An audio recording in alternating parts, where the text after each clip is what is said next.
미국의 정책이 어떠냐에 따라서 시차를 두고 한국도 영향을 주니까 90일간 관세 협상하고 하면서 정책 불확실성이 있고 이러니까 사실상 거기서부터 90일을 더하면은 정확히는 7월 2일인가 그런데 6월 말까지라 보면은 네. 그럼 상반기는 그냥 뭐 쉬어야 되겠다 이런 생각이 들 수밖에 없는 상황인 것 같고 상반기 중에 미국이랑 한국 정책 부동산 방향성 새 정부도 나오고 그런 걸 보면서 앞으로 어떻게 할지 결정해야지라고 지금 쳐다보고 있는 것 같습니다.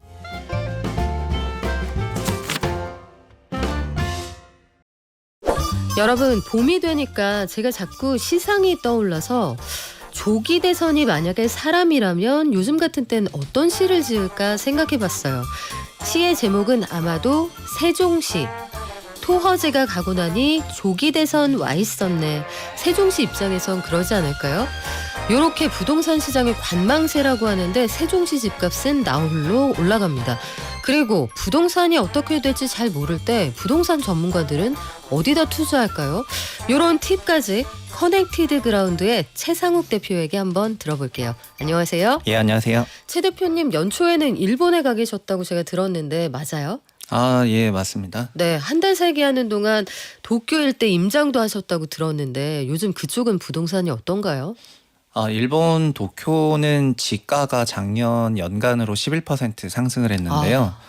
우리나라로 비유하면은 20년, 21년 같은 그런 소위 초강세장 분위기가 나타났습니다. 일본의 성장률이 올해도 그렇지만은 작년에도 물가와 실질을 합쳐가지고 명목으로는 3%를 약간 플러스 마이너스 유지하고 있고 올해도 명목으로는 3%가 넘을 것 같거든요. 일본이 실질로 1%대 성장률에 진입을 했고 우리나라는 내려와서 1%대에 네. 진입을 했는데 그러다 보니까 그러면서 자연스럽게 부동산이라든가 이런 부분에서 이제 아베노믹스의 그 결과가 결국은 임금 상승, 물가 상승 이런 부분인데 그런 것들이 지금 발휘가 되는 것 같습니다. 그쪽이 살아나기는 살아나는 모양인데 국내 상황은 지금 부동산 시장이 사실은 거의 올스톱 상태잖아요. 네, 완전 양극화되어 있습니다. 그렇죠. 한국 같은 경우에는. 토지거래 허가구역 해제 그리고 재지정 이 대소동 이후에 서울 수도권은 정말 꼼짝없이 얼어있는 것 같이 보이기도 하는데 네. 이렇게 부동산이 관망세 이렇게 불리는 시기에는 부동산 전문가시잖아요. 부동산 투자 전문가들도 이럴 때는 다른 자산에 투자하시나요? 부동산은 이제 거래에 들어가는 시간이나 비용이 너무 많기 때문에 네. 금융자산처럼 단기적으로 사고팔고 할 수가 없고 그리고 부동산을 사고파는데 반드시 경제적인 이유만으로 또 사고파는 것은 아니거든요. 뭐 직장이나 학교나 아니면은 자기 친인척 간의 그런 거리를 보면서 결국 생활적인 이유로 부동산을 사고팔기 때문에 그래서 뭐 시황을 보기는 하지만은 이렇게 적극적으로 사고파는 분위기는 없는 것 같고요. 그리고 부동산 투자를 많이 하셨던 분들은 사실은 22년 하락장에서 지금까지 회복을 못한 경우가 굉장히 많다고 보여지고요. 그거는 왜 그러냐면 20년, 21년은 수도권 강세장이었습니다. 네. 그때는 그 바로 직전에 19년도 12, 16 대책을 내면서 서울에 있는 9억 초과 주택의 갭 투자가 어려워지고 15억 초과 주택의 대출이 막히면서 경기도라든가 아니면은 취득세가 낮은 지방으로 투자 수요가 굉장히 폭발적으로 나왔던 게 20년, 21년이었거든요. 그런데 22년 똑같은 하락장을 경험하고 나서 회복은 서울에 있는 고가 주택만 했기 때문에 그때 잡았던 소위 포지션들이 지금까지 회복을 못한 상태로 이어지고 있는 상황이고요. 이런 것들이 당장의 매도는 아니어도 이자비를 계속 내고 있다거나 하는 식으로 소비 부담을 계속 주고 있기 때문에 부동산 익스포저가 그때 잘못 잡힌 네. 과투자 계층이 소비 침체가 지금 확실히 있는 것 같고 뭐 이런 지표들을 보면 아직 부동산이 완전히 회복한 것이 아니고 서울 일부 지역만 회복했다 이렇게 보여집니다. 그래요. 상투 잡으신 분들은 지금 그 원리금 상환하느라고 나가서 외식할 돈도 없다 이 얘기잖아요. 네. 중산층의 여유 자금이 역대 최저 수준까지 줄어들었다 이런 얘기도 있던데 그 와중에도 투자하시는 분들은 열심히 하실 거란 말이죠. 우리 최 대표님도 주식 하세요?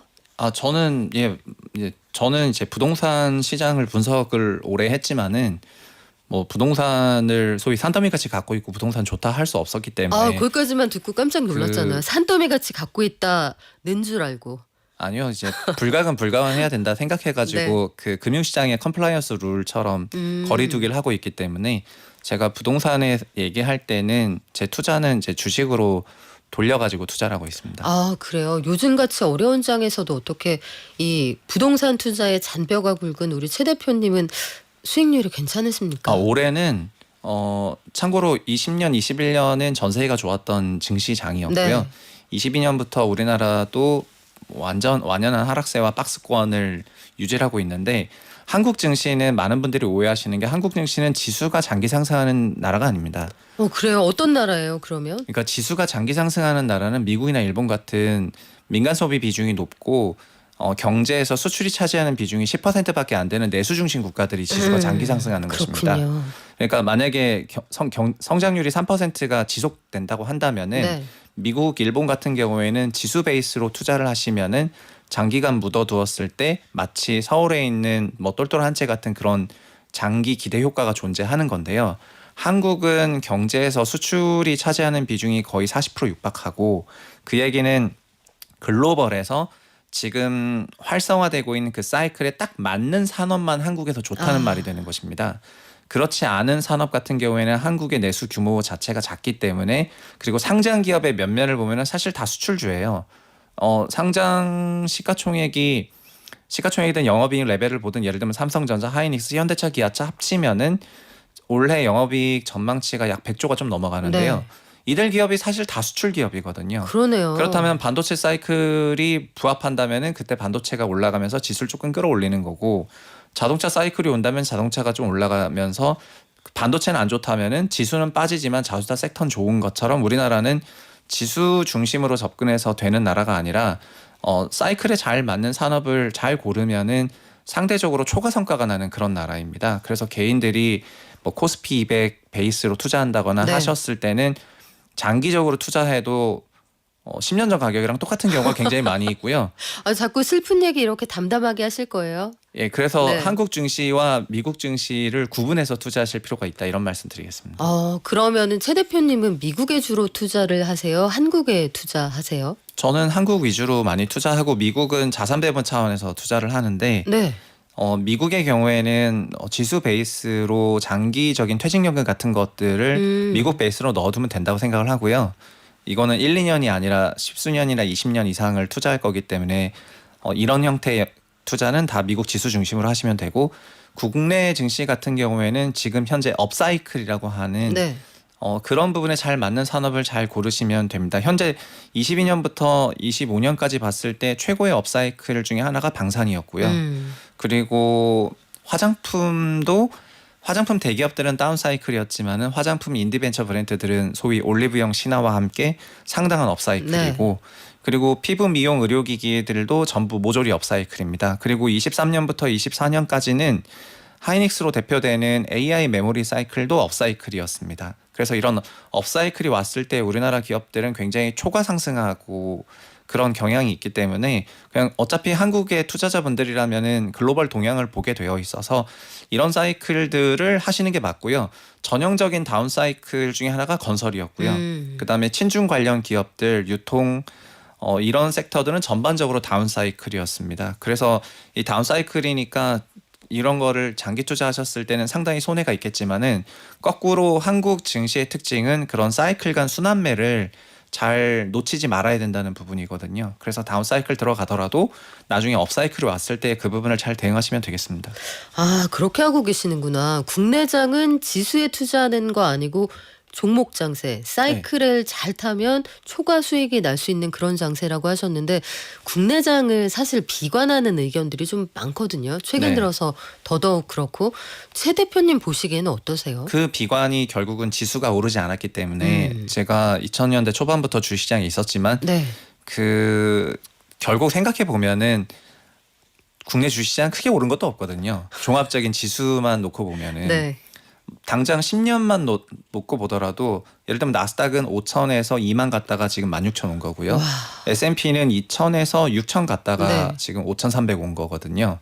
그리고 니케이 같은 경우에도 다 2배 이상 지수가 상승을 했는데 그러니까 이렇게 내수 시장 사이즈가 크고 수출 비중이 작고 내수 경제로만 올라가는 나라는 지수 장기 투자하면은 올해는 조정이 있지만 결국 또 5년 10년 지나고 보면은 항상 지수가 올라 있을 거고 한국은 뭐 제가 시작할 때나 그러니까 코로나 때 잠깐 3,000 넘었었지만은 네. 결국 돌고 돌아서 2,600 언저리에서 코스피 PBR 0.8배는 2,400이고 네. 뭐 그러면 2,600이고 그다음에 2,800이고 이런 방식이기 때문에 코스피는 장기적으로는 지속해서 박스권일 것 같다. 왜냐하면 상장 종목 구성이 그렇게 생겨먹었기 때문에. 그렇지만 매년 항상 10배씩 상승하는 그런 섹터나 종목이 나오기 때문에 네. 개인들이 미국처럼 하시지 말고 좀 스터디를 하신다면은 초과 성과 낼 수 있다고 생각을 하고요. 한국에 좀 디스카운트 요소는 하나가 더 있었는데 자본시장을 대주주 그러니까 재벌들이 네. 소위 개인 개미들의 그 이권을 뺏어먹는 방식으로 자기들의 놀이터처럼 만들었던 게 주주들에게 신뢰를 주지 못했던 부분인 것 같고요. 근데 이번에도 보시면은 상법 개정안이 1차 통과 때는 180석대였는데 네. 이번에 거부권 행사하고 다시 와서 재투표했을 때는 195표로 올라갔거든요. 그래서 아마도 새 정부에서는 그 상법 개정 같은 경우에는 거의 무조건 통과될 가능성이 높다고 생각을 하고 그런 방식으로 한국 주식 시장도 좀 더 질적으로 개선이 된다면은 과거보다는 좋아질 거라고 생각을 합니다. 그러니까요. 오늘 한화 에어로스페이스 그 주가 좀 올라가고 이러는 것들도 봐도 유상증자 못하게 할 것 같으니까 그러니까 네. 주식가치 희석 안 될 것 같으니까 안도를 좀 하시는 것 같고 SK 이노베이션도 이 SK 엔무브 IPO 한다는 얘기가 네. 사실은 윤활유 전문 회사라는 걸 따로 떼서 상장한다는 게 이게 해외에서는 듣도 보도 못한 얘기 같거든요. 사실 구글 밑에 굉장히 많은 사업부가 있는 것처럼 그런 쪼개기 상장이 한국에 아주 일반화됐는데 그러니까요. 그리고 그 쪼개기 상장하기 전에 소위 물적 분할까지 하면서 쪼개기 상장을 한다면은 그것은 종전기업의 소액주주들의 뒤통수 치는 거거든요. 네. 그리고 쪼개기 상장이 아니어도 우리나라는 2017년 이전에도 그때 들어보셨겠지만 그때부터 이런 얘기가 있었는데 그 당시에는 소위 스튜어드십 코드라고 해가지고 네. 기업의 윤리 경영을 종용하는 방향이 있었는데 이런 것들이 제대로 다 작동을 하지 못했었고요. 근데 그거를 국회나 정부나 법 제도적으로 만들지 않고 그냥 행정적으로만 스튜어드십 코드를 준용하라고 한다면 할 기업들이 없었기 때문이었던 것 같고 지금은 그런 부분에서 많은 변화가 있을 거라고 생각을 하고 어쨌든 기대가 조금 있습니다. 그리고 지금 뭐 관세니 뭐니 하는 여러 논란들이 있는데 결국은 한국이 제조 강국이고 네. 미국은 아마 뭐 우리나라랑 협상하면 깨닫겠지만은 미국의 제조업 기반이 다 무너졌다는 걸 파악하는데 얼마 안 걸릴 거라고 보고 있습니다. 우리는 예를 들면 저도 플랜트 엔지니어링 쪽이랑 건설 엔지니어링에서 과거 일했었었는데 네. 해외를 나가 보면 그런 산업 인프라가 다 무너진 경우에는 결국에 외국의 기술을 빌릴 수밖에 없거든요. 가령 예를 들면 미국도 원전의 과거에는 뭐 백탈도 있었고 엄청난 전문가였지만은 그렇죠. 지금 원전 인력 없습니다. 그러니까 결국은 원전 하려 그러면은 다시 해외 인력들 다 수입해 와야 되는 거거든요. 그리고 팹리스 산업을 굉장히 오랜 기간 성장시키면서 미국의 IT 제조 기반 다 없어졌기 때문에 결국은 대만이든 한국이든 없으면 미국도 사업이 안 되는 상황이고 그런 것들을 파악하는데 오래 안 걸릴 거라고 생각을 합니다. 그러니까 여왕개미 하려면 일개미도 있어야 되고 네. 병정개미도 있어야 되는데 자기들이 여왕개미부터 병정개미, 일개미 다 한다고 하면 그럼 소는 누가 키우나 이런 생각도 듭니다만 여하간 부동산 관련해서요. 네. 어쨌든 지금 주종목이 부동산이시니까 토지거래 허가구역 대소동 이후의 관망세. 이 관망세가 어떤 관망세인지 질문을 드리고 싶었던 게 우리가 이렇게 딱 멈춰 있을 때 100m 달리기 하기 전에 준비하시고 할 때 일촉즉발 상태에 멈춰 있음과 완전히 파장이라서 샤워하고 집에 가서 들어 누워 있는 그런 쉼이 있잖아요. 네. 그 둘 중에 어떤 관망세인 거예요? 지금은 이제 약간 첫 번째랑 흡사한 그런 상황입니다. 100m 달리기 그 네네. 출발선에서 딱 대기하고 있는. 네네. 왜냐하면은 일단 23년, 24년과 25년이 굉장히 다르다고 생각을 하고 있는데요. 종합적으로 좀 더 크게 보면은 네. 20년, 21년까지는 소위 뭐 대세 상승장이었다고 보여지고요. 그리고 제로금리가 만들어내는 유동성에 소위 파티를 했었던 게 20년, 21년이었던 것 같습니다. 그런데 22년에 결국 금리 상승과 함께 전세가 조정과 매매가 조정이 크게 찾아왔고 그렇죠. 윤석열 정부에서도 매매 시장에 개입을 안 할 것처럼 보였다가 22년 8월부터 적극적으로 개입을 했고 23년 13 대책이라고 하는 그 당시에는 둔촌주공 살리기라는 내용이었는데 뭐 투기과열 지구에 분양하는 주택도 실거주 해야 되는데 실거주 의무화도 다 뒤로 네. 밀어주고 분양권 전매 허용해주고 10년 분양권 전매 안 되는 거 그냥 바로 다 1년이면 할 수 있게 풀어주고 그다음 대출 다 풀어줬는데 이런 형태의 정책들이 어쨌든 부양 방식으로 나왔거든요. 돌이켜 보면은 윤 정부든 문 정부든 부동산 가격의 하락 조정을 용인하기보다는 부동산의 장기적인 우상향을 용인하는 방식의 부동산 정책을 오래 써왔던 것 같고요. 네. 다만 22년 이후부터는 국내 가계의 구매력이 많이 내려가면서 정책금융이 존재하지 않고서는 부동산을 매입하지 못하는 방식으로 거의 절름발이처럼 갔거든요. 그래서 22, 23, 24년에는 특례보금자리론이다, 신세가론이다, 생애 최초론이다 이런 공적 대출이 활성화될 때만 시장이 살아나고 그게 없을 때는 시장이 침체하는 거를 반복해 왔었던 것 같습니다.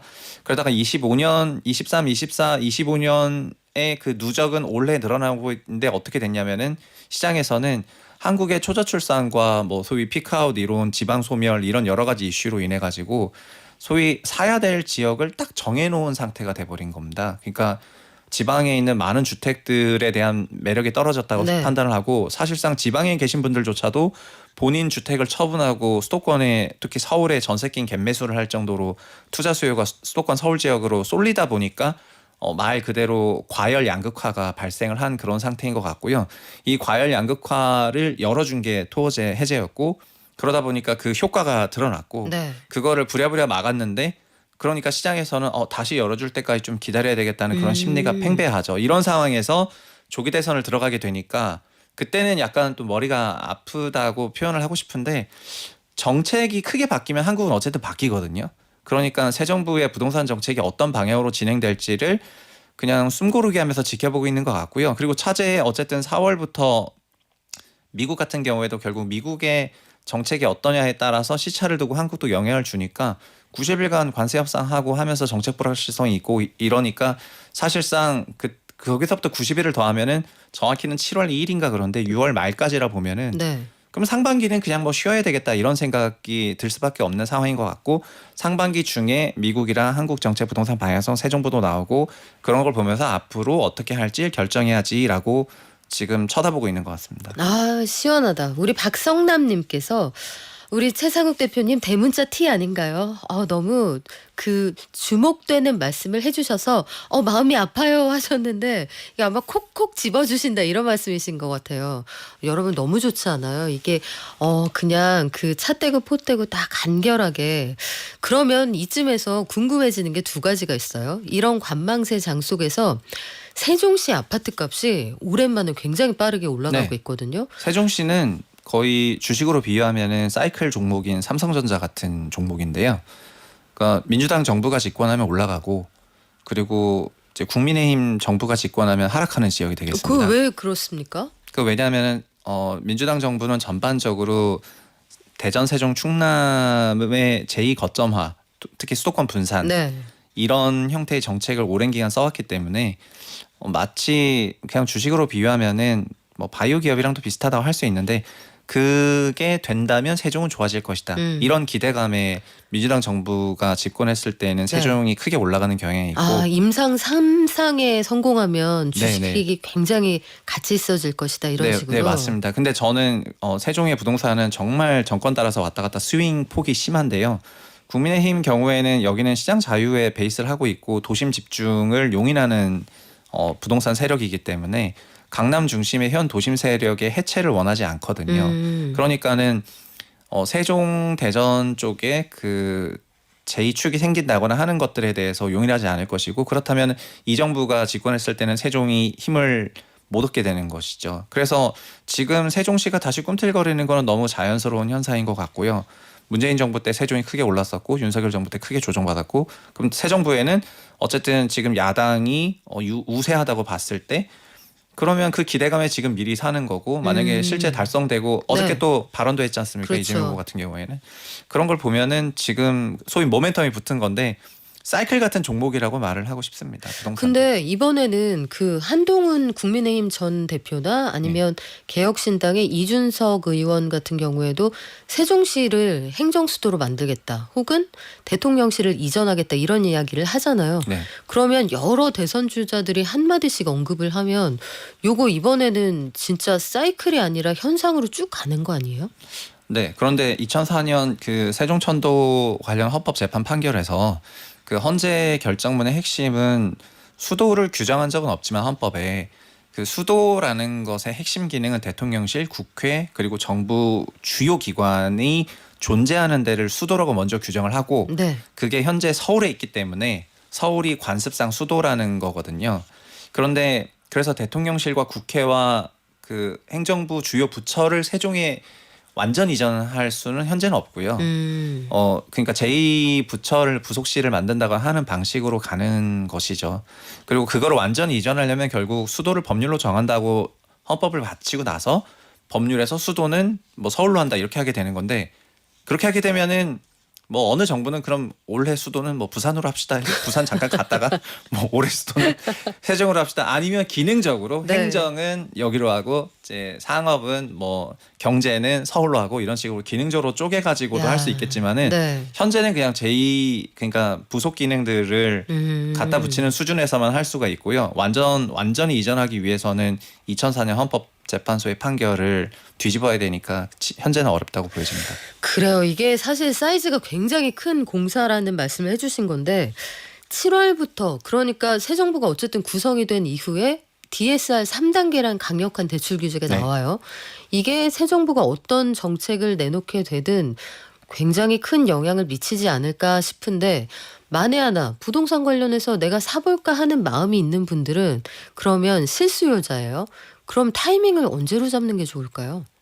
그분들이 그래서 선택을 한 게 올해 상반기입니다. 아, 네, 왜냐하면은 올해 7월부터는 DSR 3단계가 전체 적용이 되고 그리고 정부에서는 올해 금리가 내려갈 거라고 생각을 하고 있기 때문에 그게 한 번이든 세 번이든 어쨌든 시장이 기대하는 금리는 한국 기준으로 2.25이거나 아니면은 뭐 많이 보시는 분은 2.0까지 보시는 것 같거든요. 그럼 지금 2.75니까 세 번 내려가야 되는 건데 시장 금리는 작년 12월에 국고채 3년 기준으로 2.60 하다가 지금 2.30 정도 하니까 이미 한 번이나는 다 반영을 한 상태입니다.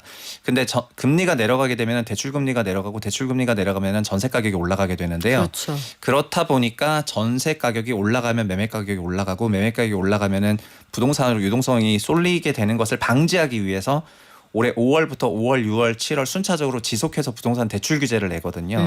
그래서 아마도 5월에 부동산 대출 규제가 나오고 나서 이제 금리 인하가 한 번 있을 것 같고 그 다음에 7월도 마찬가지라고 보여져서요. 그런 부분에서 그냥 밸런스를 잡는 것입니다.